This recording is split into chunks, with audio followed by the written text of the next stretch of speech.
Hi, I'm Jamaica Mae Rosales and welcome to our video tutorial. So in this tutorial, we will walk through the functionality of this Python program which calculates the number of regions that the state known as state X should be divided into based on various input factors. Well, explore how the program works step by step. Initially, we'll start by explaining each input function. So, this part of the code imports the two Python modules, math and time, where math is imported to make use of mathematical functions, particularly for rounding up numbers, and time is imported to measure the elapsed time for the specific operation useful for performance monitoring. So, moving on, this function named calculate the number of regions that calculates the number of regions based on input factors. It takes 5 parameters, D, G, S, B, and V, representing age, land area, employment rate, tribal population, and potential governors, respectively. It calculates the average of the normalized factors and multiplies it with the number of potential governors, or V, and the result is rounded up to the nearest whole number using maths.cell before being returned.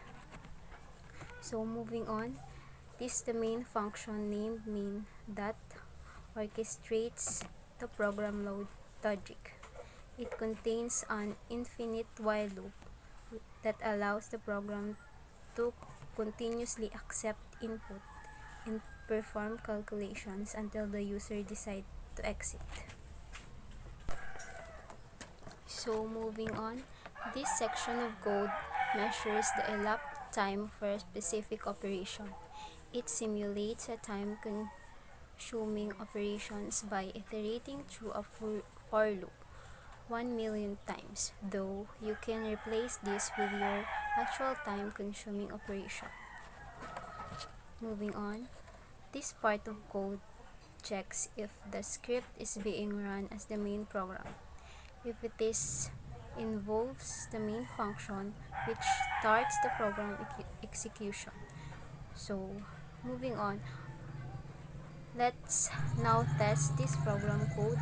Let's cover at least 5 test runs.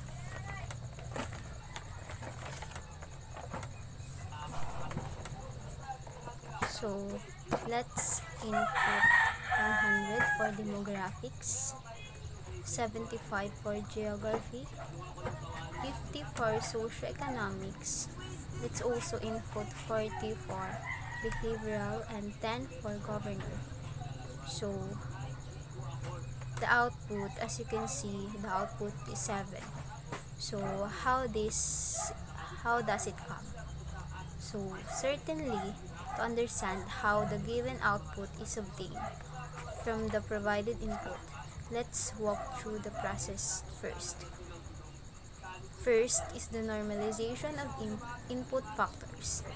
Second is the average of normalized factors. Next is the calculation of number of regions. And lastly, rounding up to the nearest whole number, or simply using this formula.